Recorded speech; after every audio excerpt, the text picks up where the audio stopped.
All right, everybody, I am back again. Look, I told you guys a long time ago this season I'm just going to pack this show with people that I think are cool, people that I think are interesting, people that I think are funny, people that I think that you're going to love, and I haven't missed yet, and the streak continues. Introduce yourself, my friend. Well, hello everybody. I am JD Blut. I am a guitarist, streamer, YouTuber, former podcast host, and none of the things as mentioned at all whatsoever. So good luck to you this hour. All I'm saying is what I'm trying to figure out, damn it, is see, JD and I have been following each other on social media for a long period of time. And one of the things I like about him is, you see, I tend to like people that have matched my level of weirdness. And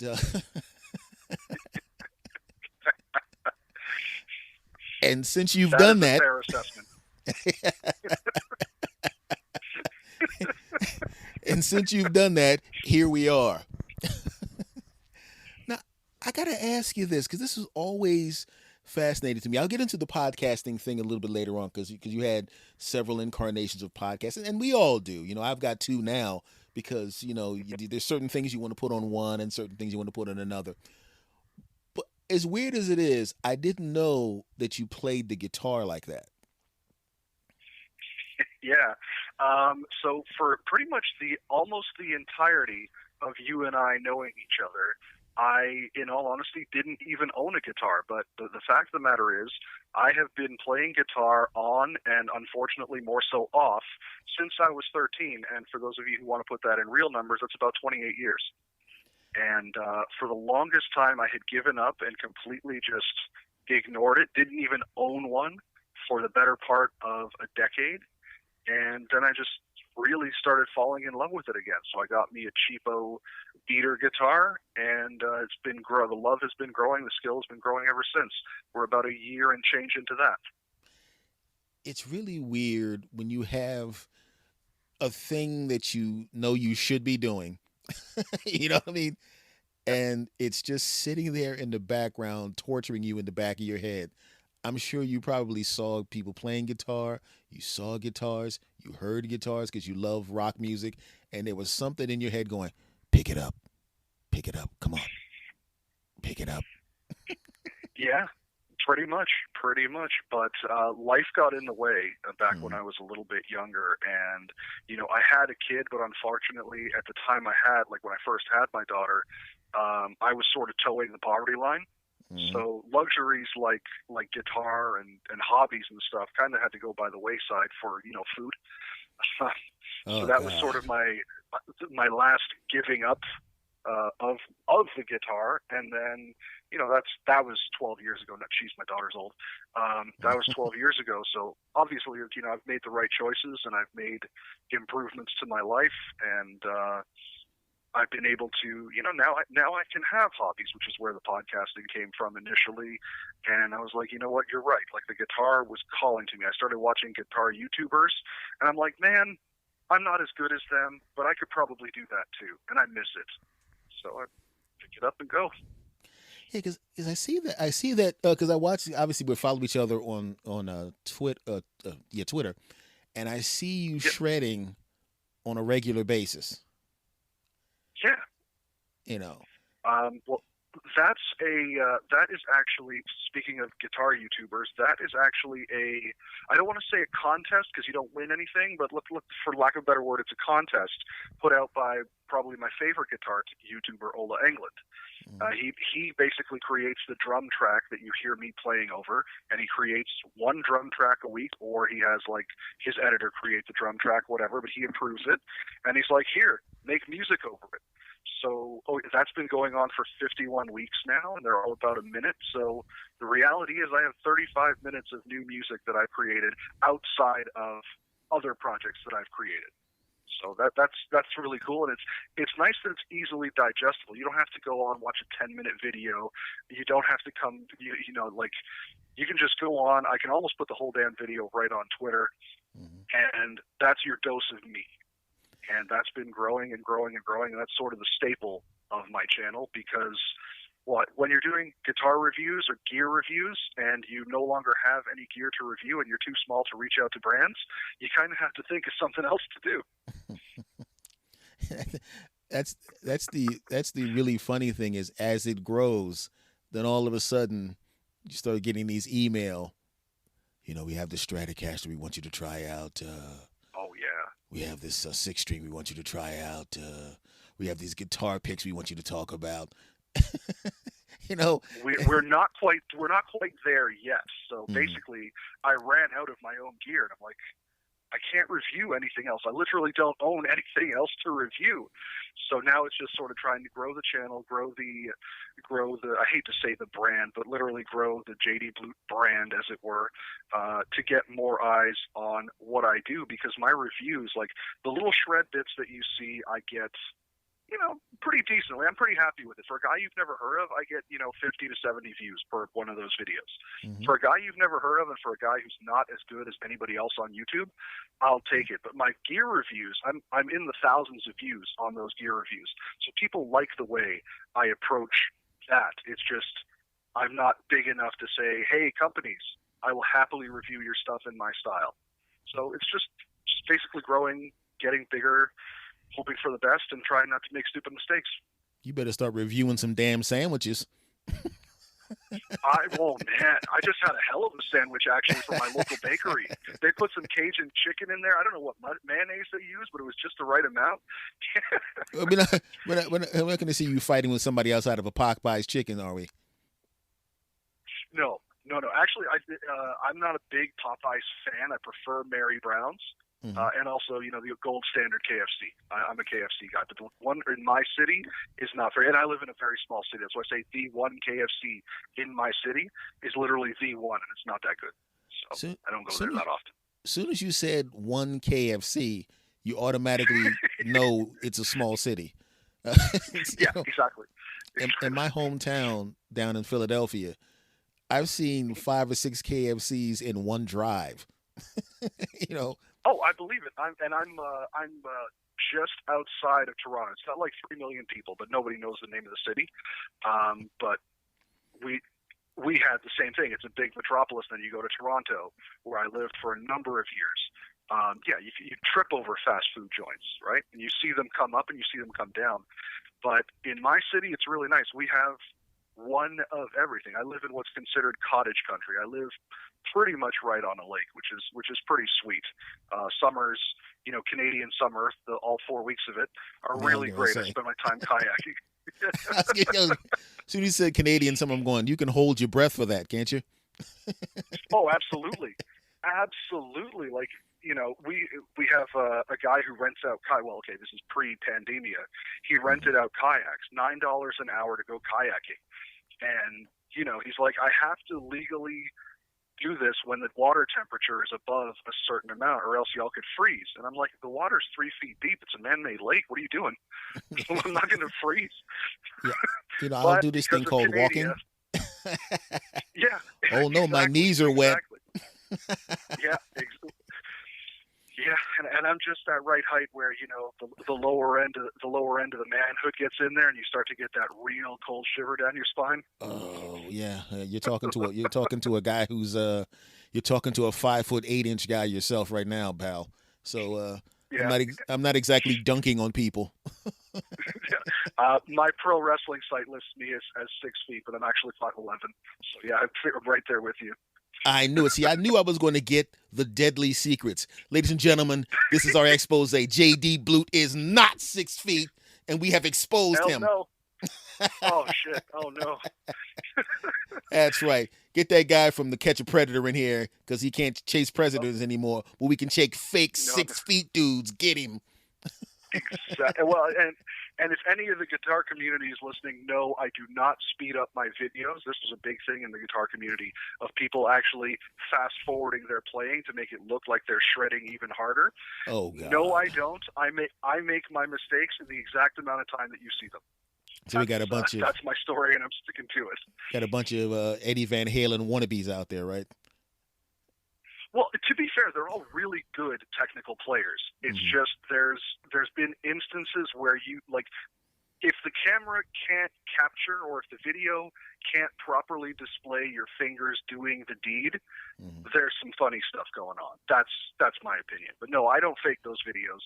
Um, but I do fake my height. Absolutely. That's and that explains the haircut. That's how you get to 6 feet. You're not fooling me, buddy. You know, it's funny. The mohawk has actually drooped, and my live stream audience didn't even call me out. I was expecting Rip Mohawk. Where's the mohawk? Nothing. I went live on a Monday, and nothing. Nobody said a damn word. And I'm like, is my image just not? You just literally, dude, make the guitar make noise. That's all you're here for, right? I felt so disheartened. You do realize that it's going to happen now. Oh, I hope so.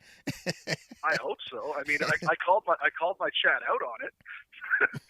But at the other token too is I was on a newer platform, so my regular folks from Twitch weren't exactly all there. So I'm not 100% sure who remembers me and who doesn't. It's juggling two platforms is a little bit difficult. It's like juggling two podcasts. You have to be twice as smooth, and for me, I have to be twice as on point. I know what you mean because I got two. Yeah. And that's why I'm saying I know. And it's really weird because they're two completely separate audiences. What the hell is that? it's like they two completely set. Because I was wondering about that because you're on Twitch and what's the other one? Volume, correct? Volume, yes, that's correct. Okay, so and you think you watch you play all the time on Twitch. You go over to Volume. You're already doing something they've already proven that they already like, and they're like, "Nah, that's cool." Well, see, what happens is they just didn't want to make the jump. Mm-hmm. They didn't want to register an account on this new platform, this new untested platform, mm-hmm. as it were. And I'm like, look, I'm just here trying it out. I'm just here because on Twitch when you're streaming, you have the ability to have chat interact with so many different things. Like I have a song request bot and I have a games bot and I have channel points and I have this and I have that and I can't even keep track of it. But mm-hmm. on Volume, it's very stripped down. If you want to make a song request, you don't type into a bot. You literally, all I ask is that you capitalize band name - song name. That's it.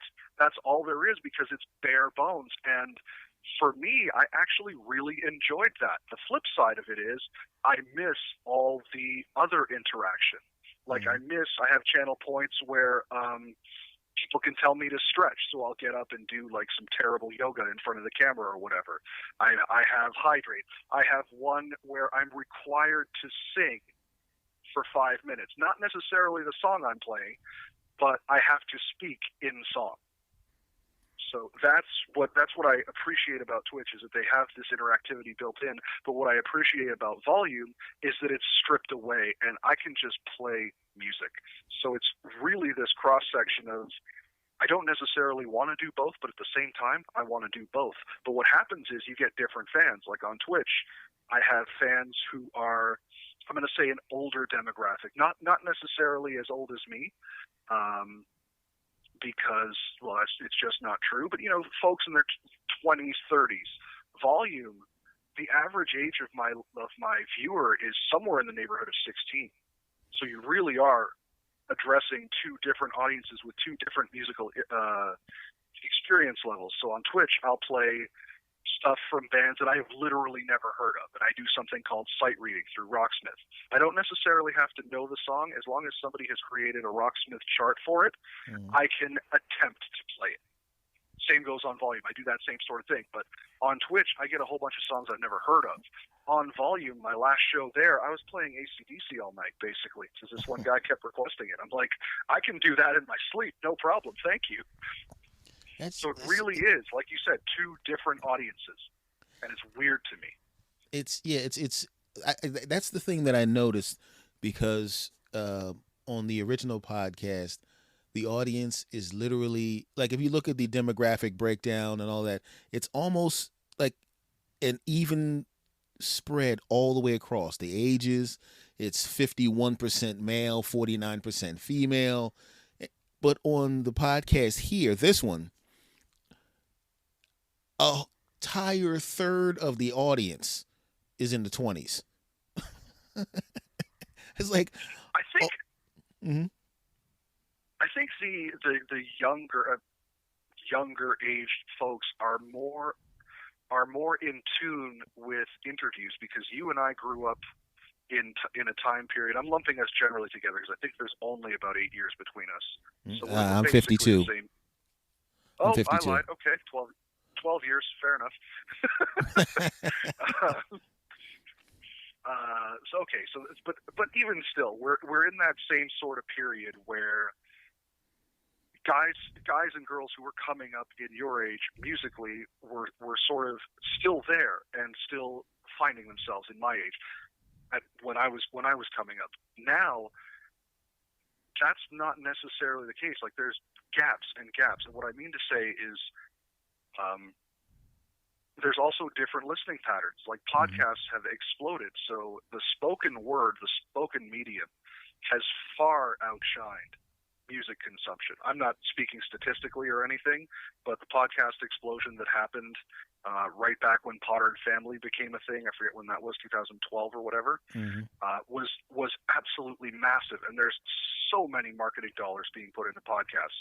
So people nowadays are conditioned that interviews are the way to go. And music, I hear more and more, music is just a soundtrack. It's what I have on in the background. I don't get emotionally attached to it.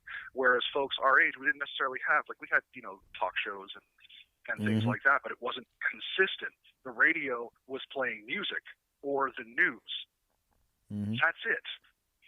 So I think it's a different demographic that cares more about interviews. So I can see that your listenership is split so decidedly.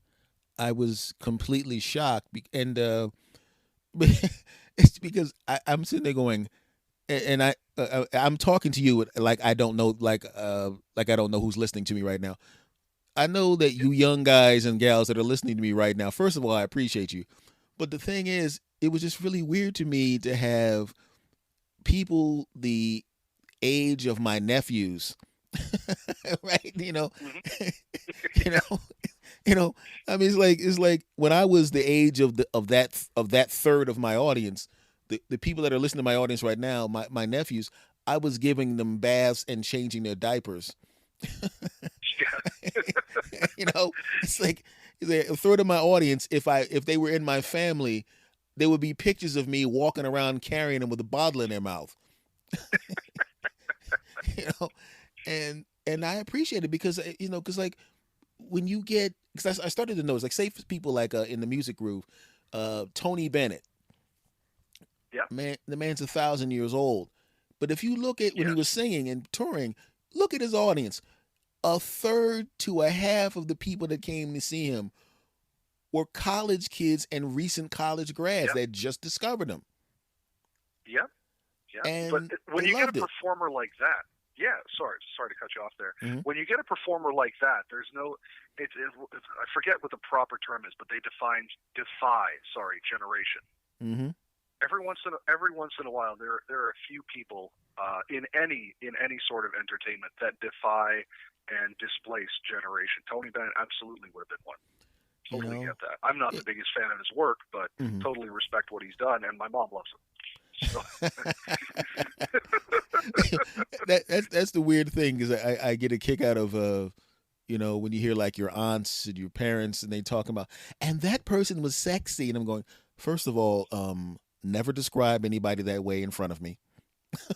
yeah, that's, the, that's the first thing, because I think I apologize for vomiting on your floor when you said that, and yeah, right, you know, but it's really weird because when you get to the beginning, right, where you are now age wise, 40, and where I am mhm, now, 52, that chunk, and I think it actually goes maybe up to maybe 60. You're now maybe 50. We're right in the same group. It's like you're at the you're old enough to have seen so much stuff, but still young enough to appreciate stuff that young people like. some of it anyway. Because I'll be honest with you, I turn on the radio sometimes. I'm going, man, now that new guy is great, and then the next song, ew. Yeah. Yeah. Oh, it's the same thing. When the younger folks ask me to play stuff, and I'm like, I've never heard of this band, but you can just tell by their voice that it's a dude in their 20s. I'm like, okay, some of it's really good, passionate, well played, and some of it, the man is just screaming into the mic. Like, I like black metal, and I have trouble digesting some of the new stuff. Yeah, it's. I mean, and the funny thing about it is, you know, because I was one of my friends is a musician in California, and I don't even know if I should admit to liking this now with some of the new things, but he was playing some stuff. I mean, he was playing this music, and I was like, I don't know who that is, but that person, I'm enjoying this music. It wasn't the music I would normally listen to, because when it come to rock music, I was more of a Aerosmith, Rolling Stones type dude, or the guys from the '70s, you know. And he was playing this music, and I said, "Who the hell is this? I've never heard this before." And you've played 6 tracks. Now this is a while ago, and this is back when I lived in California in the '90s. I said, "You've played 6 tracks back to back on this damn album, and I've liked every one of them. Who is this?" And he goes, "You never heard of Marilyn Manson?" Oh, damn. And I go, no. Obviously. Wow. And I was just like, and I'm sitting there going, and then I said, let me listen to some more of his stuff. And I was like, apparently, musically, like I said, I don't know what his personal thing is going on, so I don't know about all of that. But I'm just going to stick with, I don't mess with all of that, because I don't know what the hell the deal is with that. But just the music only. And I'm going, and like 8 out of the 10 things that I heard every time I would listen to some of his stuff, I'm going, I like this too. I also like this. And I like this. Oh, apparently I like Marilyn Manson music. You know, I didn't know. There's a qualifier though. There's a qualifier, because I'm pretty sure I know what album you're talking about just based on that. If you were to listen to stuff prior, his stuff prior, let's ignore the fact that what's going on in his personal life. Okay, that's if you listen to his music prior to that album that you listened to, you would have been he went completely differently. He changed a couple band members and then put out that album that I'm almost certain you listened to. This would have been in '96 or '97 that you were listening to that album. It was I can tell you the name. I remember it now. It was Antichrist Superstar, yeah? And Mechanical Animals. Oh, yes. Mechanical Animals was '98, yes. Yeah. Those are fantastic albums. Like, really and truly fantastic albums, yeah. Because I'm sitting there going, Jesus Christ. You know? It's funny that you mentioned the 70s a little bit earlier. Did your parents ever try and sway what you enjoyed about music or who you enjoyed, that sort of thing? Everybody around me, they like Motown stuff and Marvin Gaye and all that kind of stuff. And who doesn't, right? But there was not a lot of rock around, and I listened to that stuff. I like that stuff. But by the time the '80s came around, it was all Michael Jackson and Prince by then. You know what I mean? Okay, yeah. More, and I'm more. I love Michael Jackson, but I'm a Prince dude. I mean, literally, yes, I turn my head to the right. There's a box right there with every single Prince, everything. Oh, amazing. I have all of it. I mean, literally all of it. And but no one really it was more, I don't know if it was the same way with you, but it was like I would be in the car and I'd be listening to whatever they were playing, and then I would go, okay, and as a child you're going, okay, I like Earth, Wind and Fire, I like that, I like that. Didn't hear a lot of rock at all until till maybe like Howard Stern show. Okay, yeah. Okay, he played rock songs on that show, and that's when I started paying attention to Led Zeppelin, you know what I'm saying, and AC/DC, and I was like, look at all of this stuff that I never heard, and I'm liking all of this. What the hell? Well, See, and I was sort of the same way. Like when we were in the car, my dad had control of the Mm-hmm. radio, so I got into, well, maybe not into, but I was exposed to the Stones and the Beach Boys. Um, I think Earth, Wind and Fire was in there. The Trogs. Mm-hmm. My dad oddly wasn't that much of a Beatles fan, but which is surprising for a white suburban dude. But he Mm-hmm. wasn't. And then when I started growing up and started getting a personality, my father said to me, he says, "You know what? I really hate Kiss and Alice Cooper." Well, guess what the first two albums I bought were? Like, it wasn't even that much of an act of rebellion. I just wanted to see what the fuss was about, and I was sort of hooked from there. And yeah, around the time, I definitely enjoyed Michael Jackson's singles. Like Mm-hmm. whatever was on our version of MTV was called Much Music. Whatever Yeah. was on there, sure, absolutely. I think I had the Black or White album, if I'm not mistaken, Mm-hmm. and I bought it solely because Slash, the lead guitarist in Guns N' Roses, guest stars on one of the songs there, and I was like, I want to hear this, and I'm like, holy shit, I like the whole album. Oh, sorry, I don't know if I can cuss. Yeah, it's fine. It's fine. Hold on. Okay, Let me cool. join you. Shit. Okay, we're good. There we go. All right, cool. Yeah. So I was like, oh man, like you kind of make these accidental discoveries almost, right? No, I enjoyed Michael Jackson more so the singles. I'm not going to lie. Mm-hmm. And then in terms of Prince, I got to say I was never really exposed to much of anything he did. Like I'd watched the videos, I definitely enjoyed, but I never had any influence, friends, family, whatnot, who pointed me to Prince until I started reading guitar magazines. And this is the coolest quote I'll ever hear. Somebody interviewed Eric Clapton, who is a fantastic bluesman, great guitarist. Like everyone pretty much universally knows that, whether you appreciate his music or not. Mm-hmm. And the interviewer said, "Hey, what's it feel like to be the greatest guitarist in the world without missing a beat?" He goes, "You should probably ask Prince that. That Mm-hmm. dude shreds." I was like, "Oh man, I gotta check this out." And that was sort of my first introduction to know that somebody who, like, I didn't really think guitar was that big as part of Prince's presentation, but I was wrong. Yeah, Basically what I'm it's getting kind at of there. it's kind of important.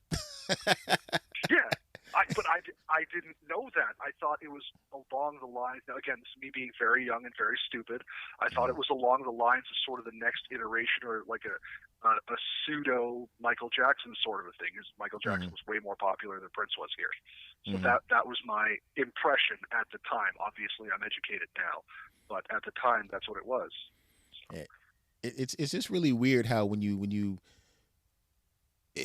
I grew up in the northeast corridor of the United States, which is Philadelphia, New York, Boston, places yep, like that, and yep, the speed that I'm talking right now, I literally had to train myself to slow down how fast I spoke to people, because people who are from the Northeast speak at such a high speed that if if you go yeah, most other places, people go, "I have no idea what you just said."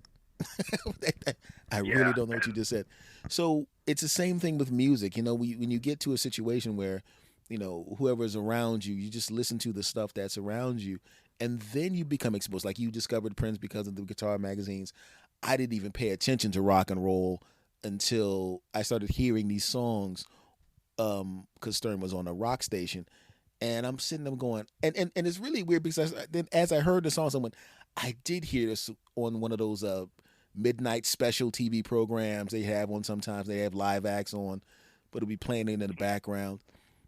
And so that was just a weird thing to see how things just kind of slid into your consciousness and just kind of sat there. Like earlier when we were talking about the guitar, you knew you should be playing the guitar, you knew it. yep, Life got in the way, but it was just sitting yep. there, hanging around, like a father in the '70s smoking a cigar while his wife's in the and he having the baby. Yeah, you know, yeah.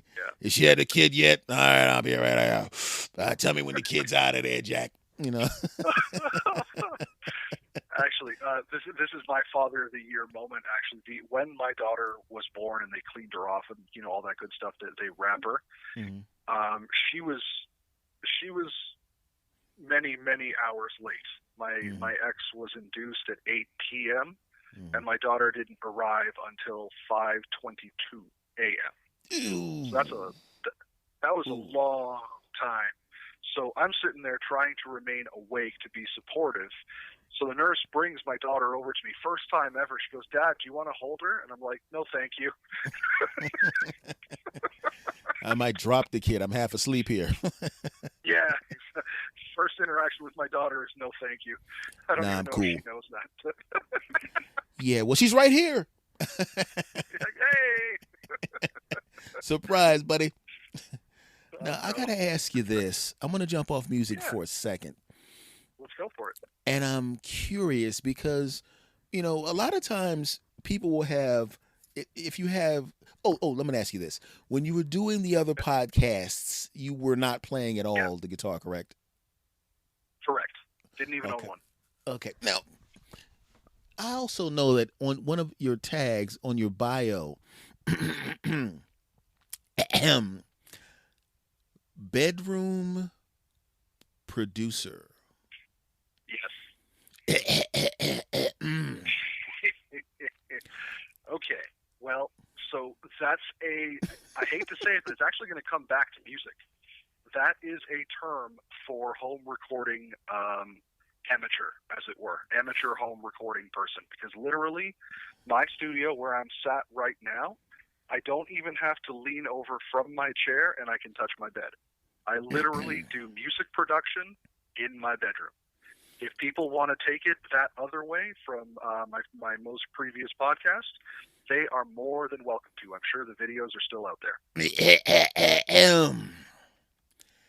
So explain to me what was that podcast, JD? What happened on that podcast? What happened on that podcast? Okay, Yeah. so do you want the long story or just the fun part at the end? Yes, both. Both, please. Yes, both. Okay, sure. It actually started out as, oh my goodness, it went through 2 name changes, and I forget. My Crumbling Audio. So back in the day, and this is way back, I was a horror writer, and I called my little world My Crumbling Abode.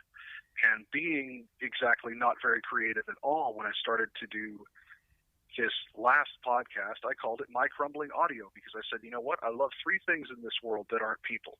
I love music, I love horror, and I love porn. Unapologetically, I'm going to talk about all of those 3. Well, if you do anything, if you open your podcast app, there are a ton of horror podcasts. There are a ton of music podcasts.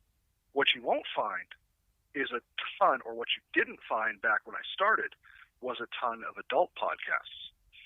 And what also ended up happening after about 12 to 20 episodes, I really found myself getting bored sort of reporting / discussing horror and music. But I was diving headlong into reading everything behind the scenes in the adult industry. And I was like, well, you know what? This is amazing. This is something that I can bring my perspective in as a lifelong fan.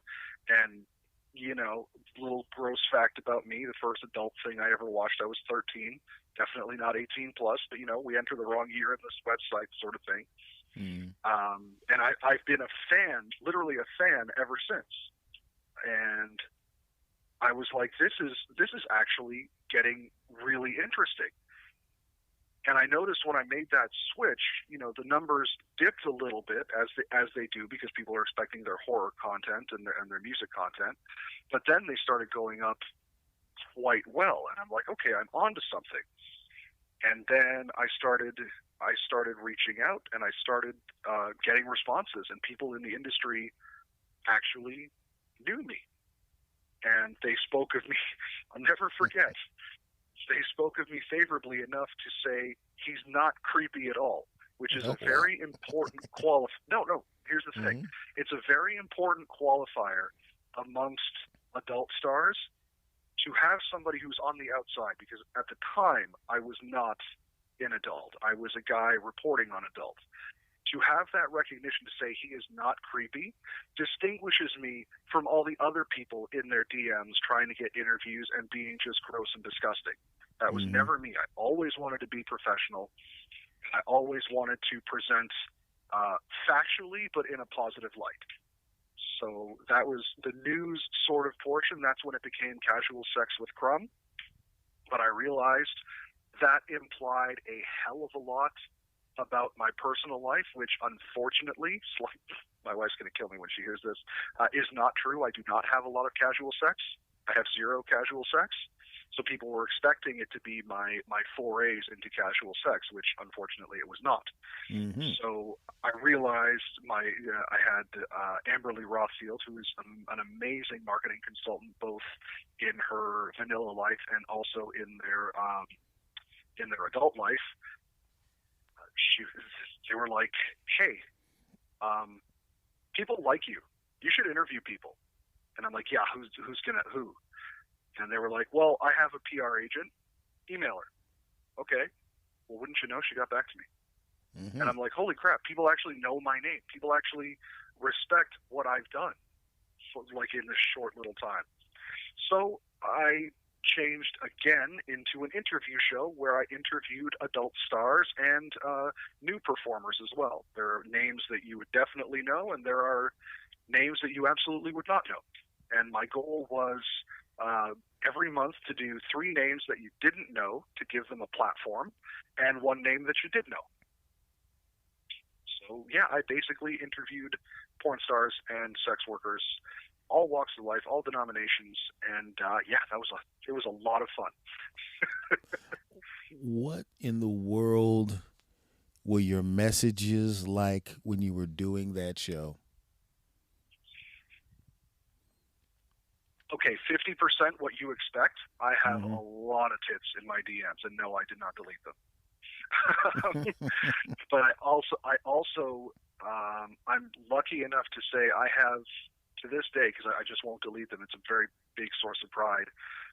3 of the top 4 PR agencies in my DMs. Number 1, 3, and 4. Number 2 never returned my messages, but Mm. I hold no nothing, no negativity. I get it. I'm literally nobody in that world, so I wasn't expecting. But to say that I have those, and it's all just scheduling.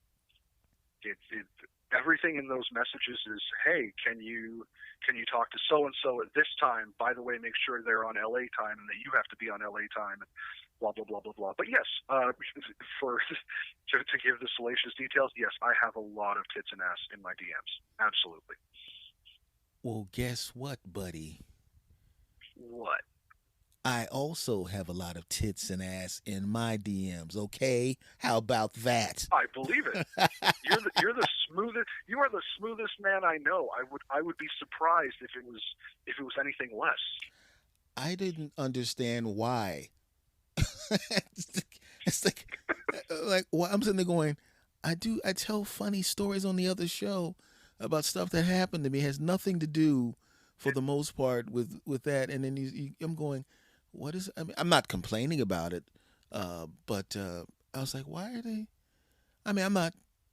Was like, okay, so Yeah, apparently I'm. Oh, you're. Ooh, okay. yeah, yeah, yeah. It is a phenomenon, though, and I try to give people advice to not give stuff away for free. Um, Mm, Even as an interviewer, I was like, I'm going to interview you, and we're going to talk about your favorite food and movies and a little bit about the business, a little bit about your sex life. But I want people to get to know you so they can connect with you. Um, Everybody knows what your tits and ass look like. You definitely don't have to send it to me. It's appreciated. But mm, also on Twitter, if all you're doing is showing off on Twitter, who's gonna pay for it? mm. Nobody, because they can see it already. I got through to a couple people that way, and a couple people I didn't. The way life goes, I guess. People are going to run their business the way they want to run their business, and there's nothing you can do to change that. It's an interesting thing when you talk to somebody that has any level of notoriety. Um, I've noticed from what I've dealt with was a lot of people will. hit them with the obvious stuff and the obvious questions and the obvious topics, and you can hear in their voice they've answered this question 12 times this Yep. week. So I Yep. understand you're a boxer. What's it feel like to punch a guy in the face? Uh, well, Yeah. right? That's like, here we go. But Yeah. I'll get somebody on the show like that. I know that he's a boxer. I'm going, what? I said, what in the world were you doing carving a pineapple like that? Pineapple, yeah, I'm a pineapple. People don't realize that my grandmother invented pineapple carving, and, Yeah. and they get excited. And it's a much better story. Yeah. Yeah. It's a much better story. I mean, obviously, when you're dealing with, like, you're even with that boxer, you're Mhm. going to ask one or two boxing questions. You have to, because it's sort of the bread and butter. But if you can intersperse that with actual personality type questions, Mhm. I think the interview goes by better. You're more likely to get yes on a repeat interview. Mhm. And I think the chemistry grows because you're not just sitting there being a robot like, oh, I read about this person on ESPN. I must ask them about this, this, and this that ESPN already reported on. Well, no, ask them, like, do some research. Now, the hardest part of interviewing porn stars, my friend, is the research. I did countless hours of painstaking, eye-watering research, let me tell you. It's just, it was disgusting how much research I was doing. Mm-hmm. I was getting ready to say it was also disgusting touching your microphone after the research, probably.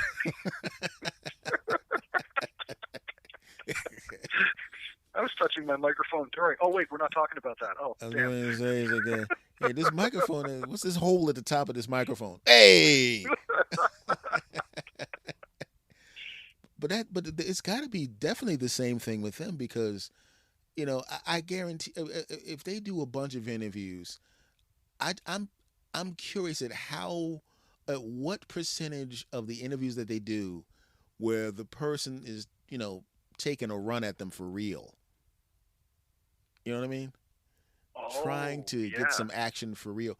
Because the few people that I've met that were, I don't think I have met people in the adult industry, but and I've done comedy shows not recently, but back when I started at strip clubs, and Sure. every dude in the building is trying to take a run at these ladies, every Yes. dude, and I'm sitting there and I'm just talking, and they're literally standing there naked in front of me, Yeah. and I'm just saying, hey, so we're just having a regular conversation, and they're looking at me funny, like, you're not going to try to get some of, and I'm looking at them like, Yeah. yes, I would like some of, but I'm not going to act like I like some of, because everybody else is Yeah. acting like they want some of, and because I didn't And try to get some of, they gave me lots of, because I was the only one that wasn't yep, asking. absolutely. And that story right there goes back to why that part where I said they referred to me as not creepy at all is important. You build Yes. that rapport as like, no, this person is not going to try to get a freebie or become your suitcase pimp or anything like that. Was I flirty with some of my guests? Absolutely. I was just attractive human beings. Like I am a mere mortal. But did I still keep it reined in and obviously not do anything because I wouldn't? Also, yes. And your wife trusts you. Yes. That's why you're not a dead man. Yeah. Well, I classify myself as non-monogamous. But I fell absolutely head over stupid in love with my wife. And I told her this. I flat out told her, I said, look, I'm not really into the whole one chick sort of a thing. There's probably a little bisexuality in me, blah, blah, blah, blah, blah, whatever. Mm-hmm. And we talked it out, and she was like, I honestly do need monogamy. I can't be with, like, I don't want you with other people. I don't want to be with other people. So very early on, we made the choice, like, this is going to be just us. As we grew together, you realize you can trust, the person you're with, of course. And she would see, the boobs in my inbox, and she would rate them. And she just didn't care, and she would be like, I would say, well, my favorite adult performer, my goal performers are so and so and so and so, and she'd be like, oh yeah, she's cute, totally, I could see that, yeah, yeah, yeah, I get it, you have good taste in women, blah blah blah. So trust was literally never an issue, because we speak about everything. We are that annoying couple. If you remember How I Met Your Mother, we are Marshall and Lily, 100% hands down. So no, trust was never 100% an issue, never at all. And that is a good place to be, my friend. Now, Oh, absolutely. we move off of casual, and then we move Sure. on to the Versus show. Oh man, the verse. That was an experiment that lasted 48 weeks. Let me tell you that. My wife, the reason you have not seen or heard anything from my wife in the digital realm is because she absolutely hates it. She hated it every single week that we did it. So it was a way for me to get her sort of out there. I thought she's a very shy person. So I was like, well, just do this show with me. We don't have to video it. It's just, us talking about our passions. And at the time, we were supporting a local wrestling company, which was awesome. Funny story is the ring announcer, when we sponsored the show, never got our show name right, not once. It was hilarious. So this match is presented by Crises Blut Show, and I'm like, no, it's not. Whatever, it's fine. They got it right on the DVD release. It's like, Jesus, like, you do realize I'm supporting you, right? Yeah, no. Honestly, he's such a good guy, and he also, like, the ring announcer of these small shows. The ring announcer is also the ring crew guy. He's also the guy setting up cables. It might also be his turn to pick up the international talent at the airport. So getting my name wrong, not the end of the world. They got it right on the DVD. That's all that matters. Hey, believe me, I've been there. I know what it's like to pack up the microphones, to drag the sound system out, to book the acts. Oh, yeah. I've been that guy, So believe me, I know. So if you're listening, my brother, trust me, I know how you feel. Oh, I used to promote burlesque and carny shows as well back in my youth. Yeah, so there's so many moving parts. So many moving parts, absolutely. So no worries there. But it was basically just a way to, like, I don't know, just shoot the shit with my wife and record it, because I was having trouble at that point creating content, like thinking of stuff to do. And it was an experiment that went 48 weeks. That's all I can say. It wasn't a great show, but it was fun to do. And it was you did once a week, correct? Yeah, give or take. I mean, when she wasn't feeling up to it, maybe we skipped a week. But yeah, once a week is about right. Well, the thing I've noticed about people that get into podcast, even though there's like 1 million or whatever, 2 million or whatever podcasts, a lot of people don't realize that after the first 15 or 20 of them, it requires similar work to going to a job. First, hey everybody, let's talk about something with a microphone, and then episode 7, this is the greatest thing. Episode 12, nah, bro. Yeah. And that's why when I saw you were coming out with 2, I was like, this man just likes work. What the hell?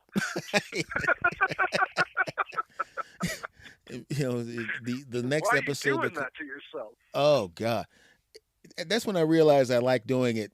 I realized I'm sitting there going, what the hell are you doing? You're booking interviews. You're doing solo episodes on that podcast. You're also doing solo episodes on this podcast. What are you, nuts? And then and I'm going to start doing stand up again, because when the pandemic, after I get my second Moderna shot, I can't wait to get you. Oh, did you get jammed in the arm? I did not. I am a heart patient, so I am waiting until more research comes out. I absolutely will. Just to clarify for all the listeners, I absolutely will. I just have to be sure that what's going in my arm is not going to stop my heart. That's the only reason I have. I'm Canadian, and our distribution has sucked, so I'm not even Hmm. eligible yet. But I do have to wait a little bit until my cardiologist gives me the okay. So But you, yes, absolutely, I will. but you, so these you're definitely masked up when you go outside. Then. Okay, S. This is real talk. I do Hmm. not go. I do not leave the house. I go Hmm. outside to my backyard, which I'm lucky enough to have. I Hmm. maybe go on the front porch when my wife asks me to join her for a smoke, Hmm. and maybe once a month I go for a walk around the block. Otherwise, I am confined to this house. I will not risk it. My wife, bless her, has taken on the role of literally everything this past year. It works out sort of harmoniously because right now I was able to keep my job during the pandemia, and she unfortunately was not. Hmm. So I get to, luckily enough, get to work from home, and she gets to run the home basically. Um, and You're gonna, but it's been very. Hmm? I'm sorry. When things go back to normal, or quote, and by I'm gonna see. I always do. I do mine in audio. I don't do the video version. Uh, I'm doing the hand quotes Yeah, normal. air quotes. Yep. When things go back to normal, because what I'm seeing on the news is a lot of the people that are working from home are going, the hell am I going back into that office for? I'd rather do it from here. Now, when everything is Well, back to quote normal, more with the air quotes again, are you going to just go sure. screw that crap? I'm staying home and doing it from here. The problem is that I work. My day job is in the finance industry, and for Mm-hmm. whatever reason, we are deemed essential. That's Mm-hmm. fine. I get it. So they've already moved people completely into the office, and then our numbers spiked. So now it's half in the office and half working from home on a rotating, like week on, week off sort of thing. Mm-hmm. So they have said they are not giving up the building that we're in. We are going to have to return to the office, which between you and me is another reason I'm not in the hugest rush to get stuck in the arm because I love this. Yeah. I got podcasts, I got music, I got watching my friends stream. I have my PC, which is light years ahead of the crap they gave me at work, and I have this level of comfort and stability, and my work rate has not suffered. So I have satisfied everything to be a home worker according to them. So no, I will probably have to go in, but that is yet another small reason why I'm taking my time on the shot. Yeah, because it's a weird thing because I see there are people that I know, some of my relatives, and they're going, and they have the option now, and they were given the option of staying home because it was Oh, all computer work in the beginning, and some of that's them, beautiful. he goes, one of them I talked to was a friend of mine. He goes, they told me that like you said, my work rate is exactly the same. Actually, it's maybe 10% more, because Hmm. of less distractions. Um, Yep. and they said I could actually stay home. And I said you kind of getting a raise because you have a hell of a commute, to Yep. go to work. Less wear and tear on his vehicle. He doesn't have to buy gas. He lives in an area where the gas is really expensive, and so he's staying at the house. And I say I don't blame you. I was like, you see, it's not like you got young kids with your old ass, you know, Yeah. you know, No. And, and and the and same thing. yeah. Hmm. I'm on a computer as well. Like I don't see why we can't. Now, apparently, allegedly, through the grapevine, I heard that you can apply to work from home permanently. I don't know what Uh, that entails, but I do have the vice president in my team's messages, so I'm going to actually send them a little note and see what that would entail because I feel like I need some of that. I don't. I mean, I just don't blame anybody. I mean, I No, mean, obviously for my main gig, I have no choice, right. because to pay the bills, I have to stand on the stage in front of drunk people, and and tell them amusing stories for an hour. But you know, But but the thing about it is, somebody asked me. I said, look, they said that look, yo, S, when you start performing again, are you going to give up one of your podcasts? And I started laughing at him. I'm going, no. why? Why If would I I do? know you, you're going to make another one about road stories. Pretty much. you know, or at the very least, as I'm sitting there, I was saying, I have if I turn to my left and on my I have my dry erase board, and I already Yeah, have subset series that are probably going to be on this one. Um, you know, yeah, there'll be some S. Anthony Thomas show colon blah blah blah blah. Road stories, yeah, story time, yeah, this horror exactly. stories. Yeah. And that's the weird thing because think about this for a minute. You're on Twitch now, okay? You keep Hmm. doing your thing, and all of a sudden, the tipping point happens, and now you have 250,000 people watching you play. Hmm. It changes things all of a sudden because you're not going to go, this these 250,000 people is kind of getting cutting into my job time, so I'm gonna have to give this up Yeah, and just concentrate on my work. Hell no, yeah. I want all of it. Hell no. Yeah, exactly. And I know for you, you got into doing your passion as a gig, the stand up. So I know before pandemia, going out and performing for drunk people was like, you know, no big deal, right? Like Mm-hmm. it's what you want to do. It's what you're able to do. I don't Mm-hmm. want to sit at a desk. I mean, okay, technically yes. When I'm streaming, I'm sitting at a desk. That's I can't really, but like find your passion. I always tell this to everybody: find your passion and find a way to make it work for you. That's the Mm-hmm. absolute best. And I'll give you a little inside baseball on how Twitch works. You don't need 250,000 in order to become a Twitch partner.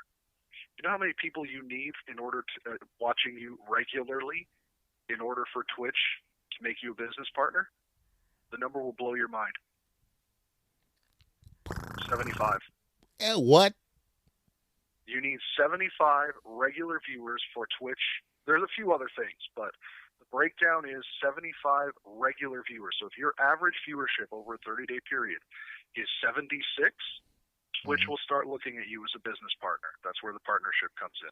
This is and to everyone who knows Twitch, I'm not giving away any dirty secrets or anything like that. But for those who don't know, 75 is the magic number. I was able to 75. start earning money on Twitch after I reached, well, the average viewership of 3. Again, there's a couple other things that go into it, Mm-hmm. but if 3 people are watching you continuously or, on the average for a period of 30 days, you get to earn money. That's just that it. How you choose to grow is completely up to you. Maybe the algorithm, because I'm not a hot tub streamer, but it's up to you as to how far you choose to take that. That's the funny thing when you said a hot tub streamer. Even I mean, technically, I have a Twitch channel. Hmm. Um, technically, do I use it? Nope.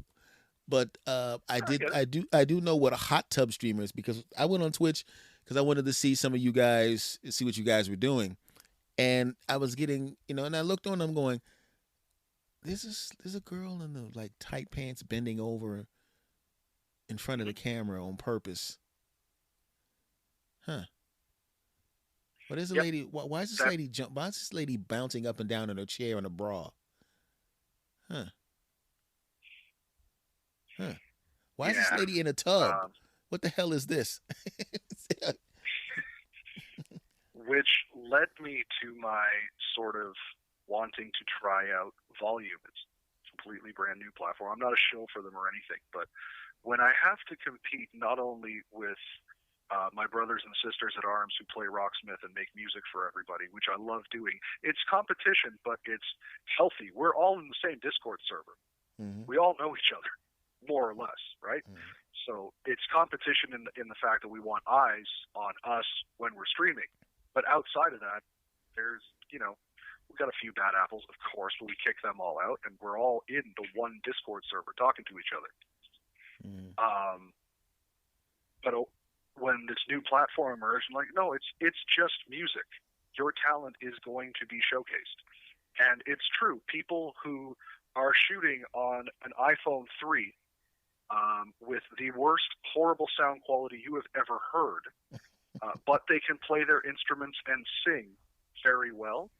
They're Mm-hmm. getting the views over there, and I was like, oh, all right, this may be something that I choose to try as well.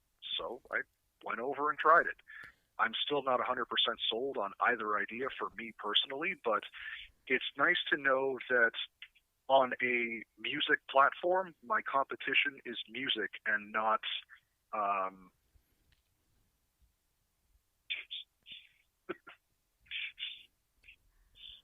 I got bad news for you. what's that?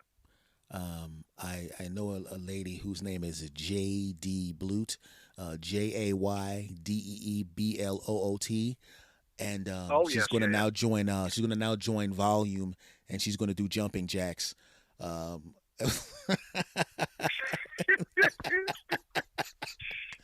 yeah. As long as she does them to a beat. that was one of the, because when you a little earlier we were talking about the adult movies. I just got a Yeah. kick out. One of the things that used to crack me up, even though I've never actually seen porn and don't know what it is.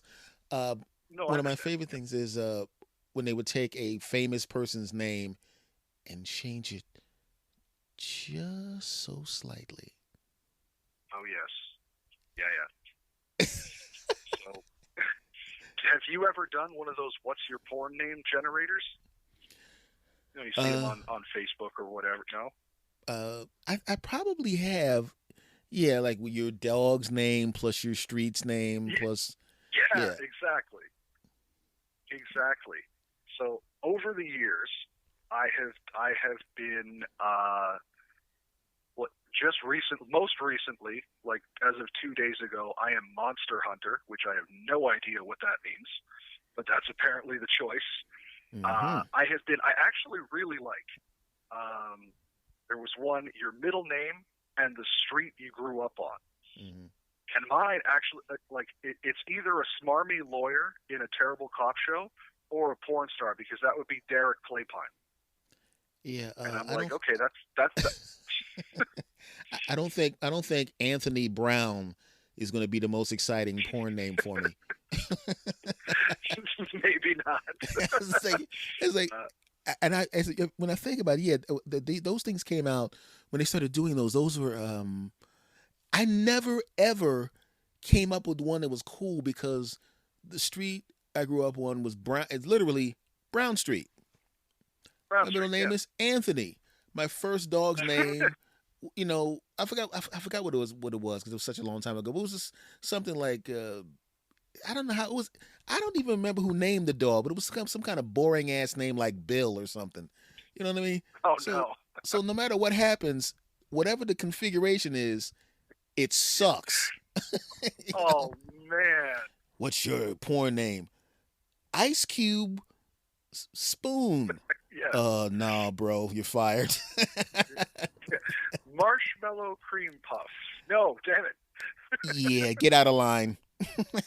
Yeah, Escort him out of the exactly. building.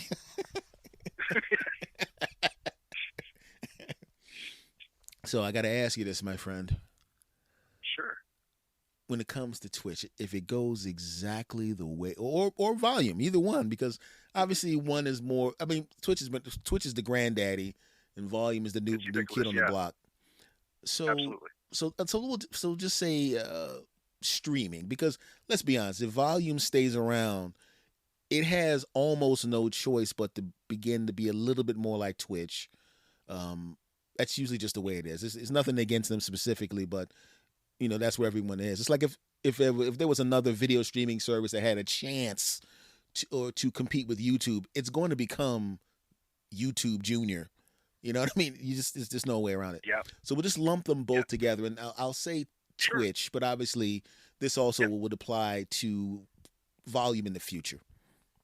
sure. If it goes exactly the way you want, what Hmm. happens for you? What happens for me? What's it I look like? do. What's it look like? Well, um, I'm making enough. So first things first, I'm entertaining to people. Mm-hmm. People want to come by. People want to see the show. I'm not the greatest guitarist in the world, and because of a couple of dumb injuries, I never will be.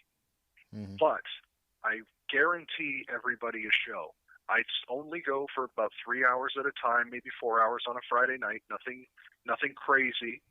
But I am drenched in sweat by the end of it. You know that you've seen a show when you see my stream. Mm-hmm. Um, so people keep coming, more people keep coming, and say that partnership happens, then at that point, yeah, I have to look at the income level because again, I'm the sole provider right now, and Mm-hmm. that means I take care of three other people besides myself. Because my mom does live with us. She's older. She's 75, so we definitely moved her in because we Mm-hmm. were able to. Um, so as long as whatever income from whatever creative venture I'm doing or combination of ventures is enough to keep us, and I don't have any like huge dreams. I don't want a mansion or any of that crap. I really don't.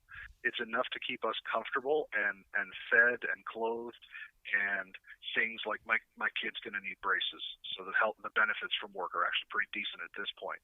Uh, but Mm-hmm. as long as it maintains that, I don't need to be the biggest on the platform because I'm not going to be. There are actual professional musicians on both Twitch and on Volume who, number one, their fan base is massive. Number two, again, I'm never going to be as talented as they are. I'll put in as much work as I can, but it's just physically, literally physically not possible. Mm-hmm.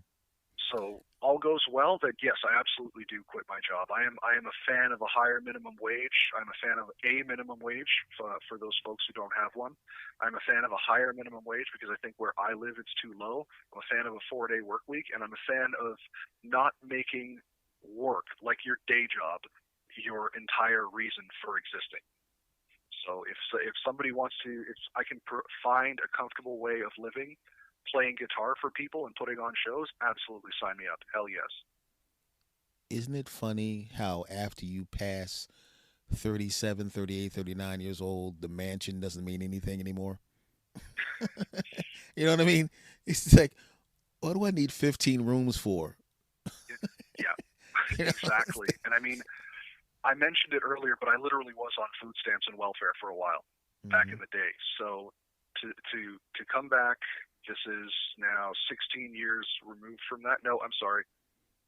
Uh, yeah, 15, 16 years removed from that. I own my house. There's no mortgage. Mm-hmm. So this is literally all I need. And I find homeownership sucks. I know that's a horrible thing to say for folks who don't have the opportunity, Mm-hmm. but I have a crack in a window and I can't find the window guys. They literally just stopped answering calls. My house is shifting. My floor, like when I paid rent, I didn't have to worry about this. Mm-hmm. And then all of a So, sudden, but and then all of a sudden, yeah. So no, you're right though. After a certain point, um, personal comfort matters more than societal comfort, if that makes any sense. Like, I don't need mm-hmm. to show off. Like, would I love to buy every single guitar that I ever wanted? Absolutely. Even then, I think $100,000 covers it, which, Mm-hmm. in the grand scheme of being like a celebrity, is not a lot of money. Yeah, I mean, well, I remember my uncle when it was back when that Powerball lottery, the record one was like $1.5 billion, Yes, yeah, yeah. and I'm in a car driving with him, and he goes, I don't really need all that money, just give me like 2 million and I'm fine. And younger me, this is a long time ago. Younger me was looking at him like he was crazy, you know. But the thing is, what they say is basically after a certain income level, you don't get happier. It just stops at a certain point. You have a baseline, and no matter how much Yep. money you get, it goes right to that baseline whether it's 250,000, which is usually, I think that's the number where like right around 250,000. It's like you're not going to get happier with more money.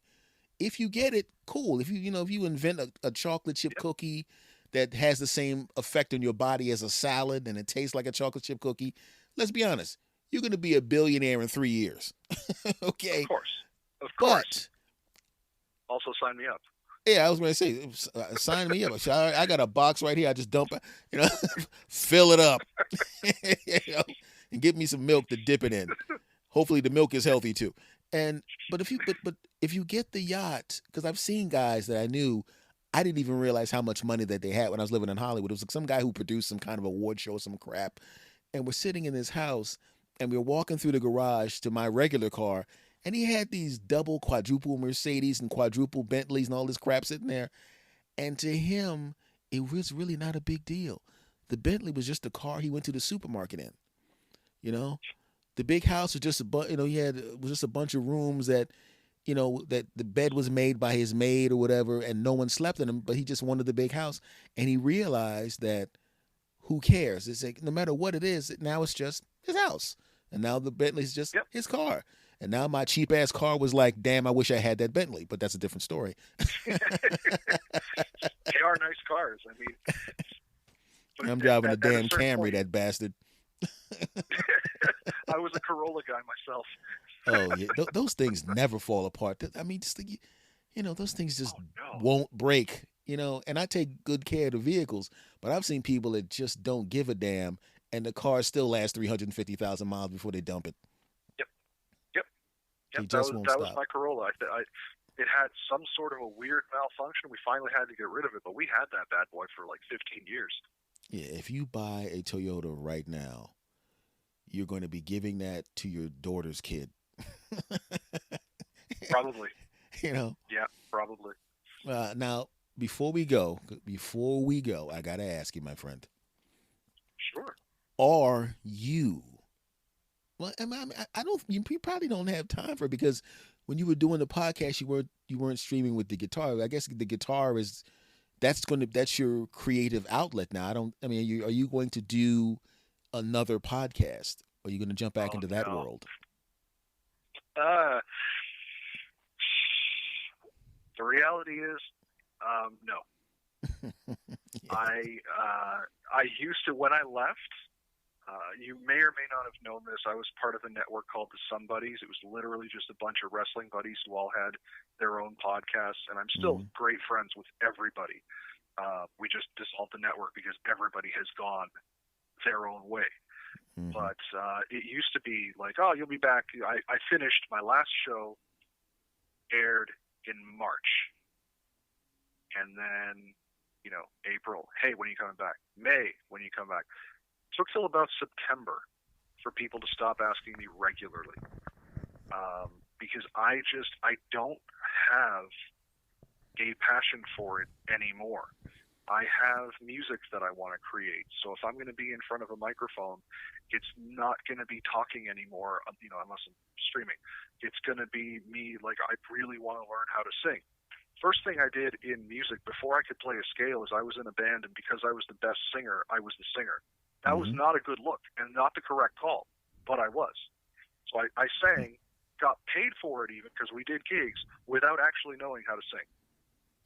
Well, that So applies to a lot of people. Well, yes. Yeah, no, and yes, agreed. But, it's just how bass-ackwards my life has been and my musical journey.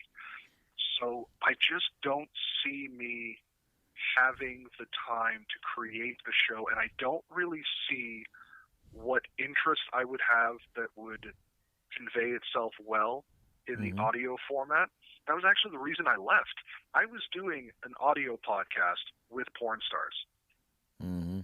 I was getting terrible listenership, but I was on Pornhub where I uploaded the videos, and I was on YouTube where I uploaded the videos. Obviously, we were all clothed, and Pornhub doesn't even allow you to upload moving pictures without getting a performer consent form. And I'm not asking all my guests their real name. Like, I'm sorry, that's just not happening. So I got in with Pornhub support, and I was like, hey, if I just use a still image, but it's audio only, They're like, you're fine. You don't need the thing. Okay, cool. I was doing gangbusters, thousands of views, but nobody was listening to the actual podcast show. Mm-hmm. So I guess whatever I create is more in a visual format. That seems to be what works for me. So doing an audio only show is probably not worth my time at this point. Yeah, because I noticed that when people, I think everybody needs to have some kind of creative something that they do, and when you find the one that's right for you, you just dive into it and then f everything else. You know what I mean? You know, You are 100% right. Yeah, and and that's I was yeah. literally